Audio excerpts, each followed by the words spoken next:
The date was February 10th, 1990. The location was Las Cruces, New Mexico. It was a sunny morning on Saturday, February 10th of 1990. It was an hour before the doors would open for business at the Las Cruces Bowling Alley. The chef was in the kitchen preparing the food to be cooked that day. The day manager, Stephanie, was in her office counting the money that was made from the day before. Her 12-year-old daughter Melissa and her friend Amy joined her that morning. At 8:20, the bowling alley was invaded by people who are unknown. They were armed. The assailant took the chef into Stephanie's office. At this point, Stephanie, Melissa, and Amy were already being forced to the floor. They had the chef join them. They asked Stephanie a simple question: where was the money? To which Stephanie replied, it was in a nearby room.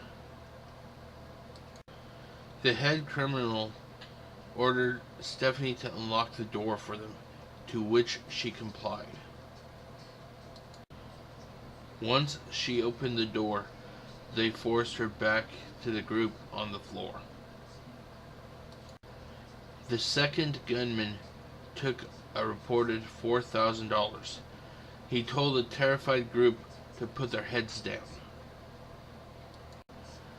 Seconds later, employee Stephen Teran and his 2 children arrived and were also forced onto the floor.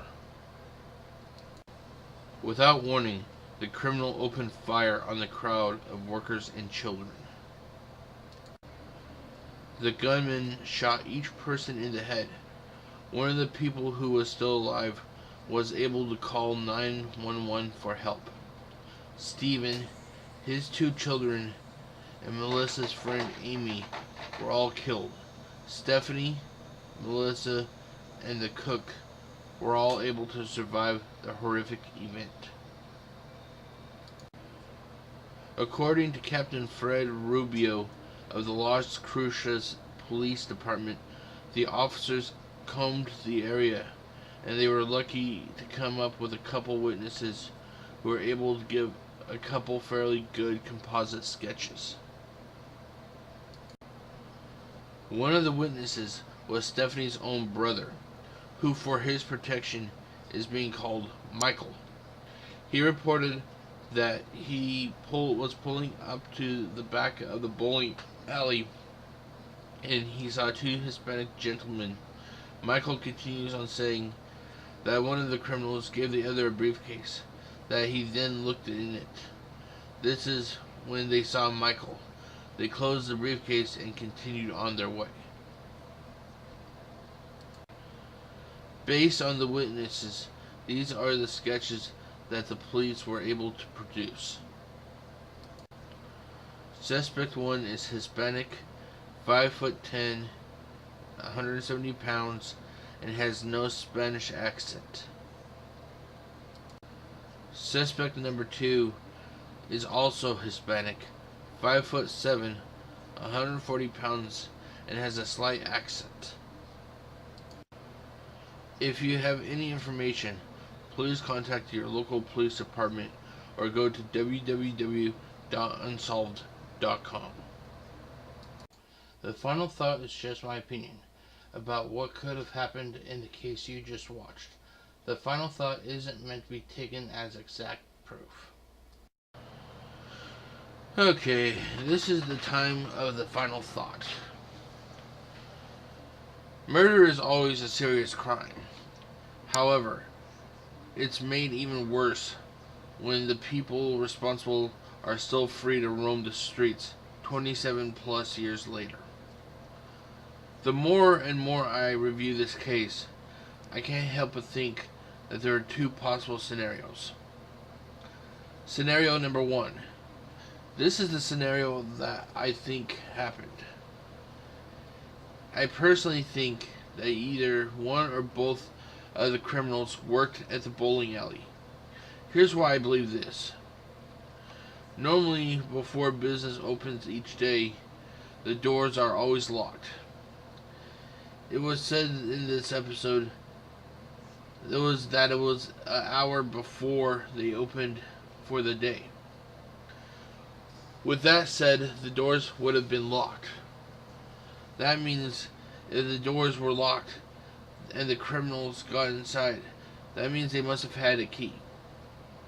The only way that the criminals could have had a key is if at one point they were employed by the owners of the bowling alley. The leader of the two of them knew from his previous time working at the bowling alley that they normally keep a large amount of money on them from the night before. He probably convinced the second person to help with the promise of some quick money. As of right now, I hardly doubt that they are operating together. One or both have probably fled the country by now. Now comes scenario number 2. Scenario number 2 is one that I don't believe in at all. It's just something I had to say since I was analyzing the case. There could have been a possibility that it was an inside job turned bad. No one wants to think about it, but what if the brother Michael was in on it? What are the odds that he was pulling up just at the right point to see the two people and give such detailed descriptions? What I think could have happened is that Michael knew how much money the bowling alley could possibly have stored for the night before, and he saw an opportunity there. So he hired the two people in question and expected them to bring him the money. However, instead they killed multiple people and fled with the money.